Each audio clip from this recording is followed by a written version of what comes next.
I've loved the DC characters since I was a child. They're incredibly important to me. I knew that this was a once-in-a-lifetime opportunity to do something very different. What's up, guys? Yesterday, we finally got it. James Gunn revealed some exciting news about the future of DC, and I'm here to talk about some of the projects.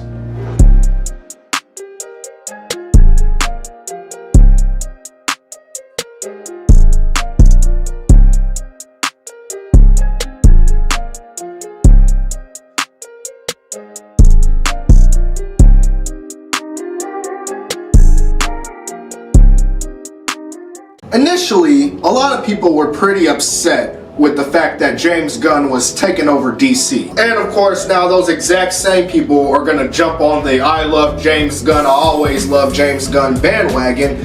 But that's how this shit goes. Me personally, I've been quiet about it, but honestly, I was alright with it. I think it's about time we've had some fresh new faces in charge of the course of DC. Sure, Zack Snyder never got the chance to finish executing his amazing vision on screen, and that sucked because I really loved the Snyderverse. But those movies still exist and they're still out there. But James Gunn, he's coming in and he's shaking things up in a way that's never been done before, with projects like The Authority and a live-action Booster Gold TV show. That's what I'm talking about. James Gunn.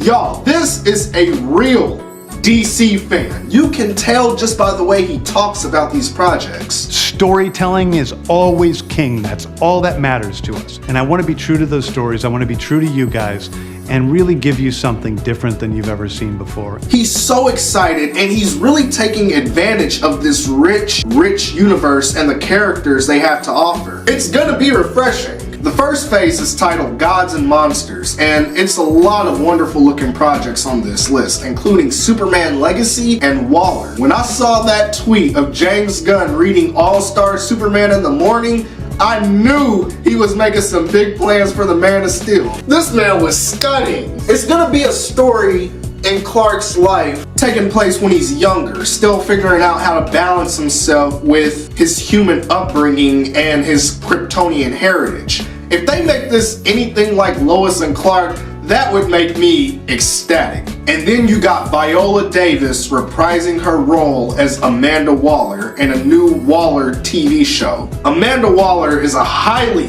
underrated character. Viola Davis nailed the portrayal. She is slept on. I'm telling y'all, she's the kind of character you don't want to mess with. And she's had her fingers all over the DC universe. Being director of Task Force X, that's just a small fraction of who this woman is. And I think this new Waller series will focus on that, really unraveling the mysteries of her character. And I like that this show is gonna be kind of like a spin-off from Peacemaker. I'm extremely excited about this. Amanda Waller, highly underrated.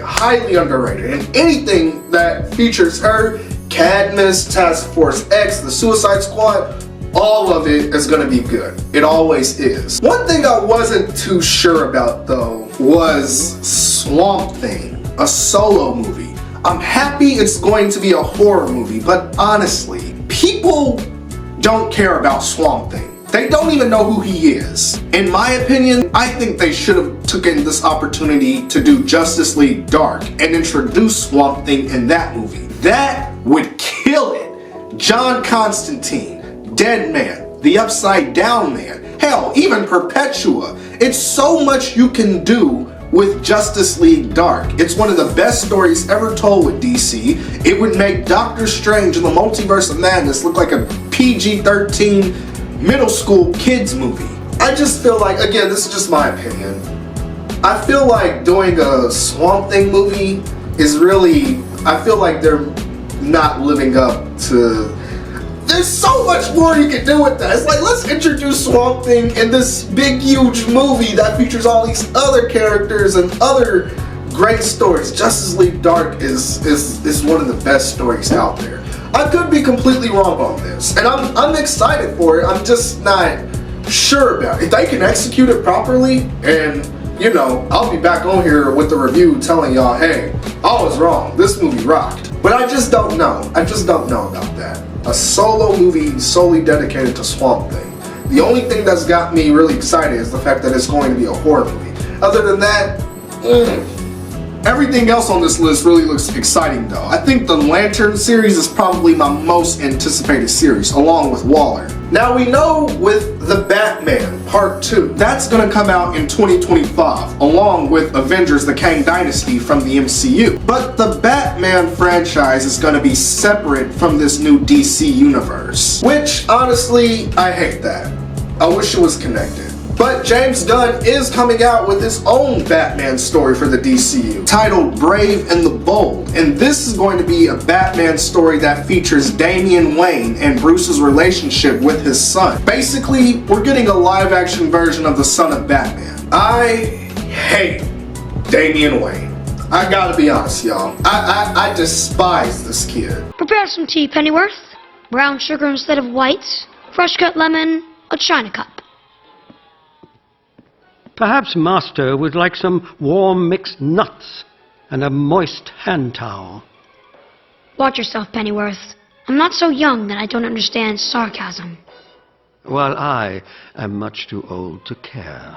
I'm not kidding. I've never liked Damian. But I am excited because James Gunn said that this movie is going to usher in the Bat family to the DCU. And I think it's about time we've gotten that. One thing I love in DC is the Bat family. And if we're starting with Damian, that means characters like Dick Grayson, Jason Todd, Tim Drake, Barbara Gordon, they already exist. We've never seen the Bat family portrayed right on screen besides animation and gaming. And again, this is a father-son story. Bruce Wayne isn't exactly father of the year, and he thinks one way about this kid, and the kid thinks one way about him.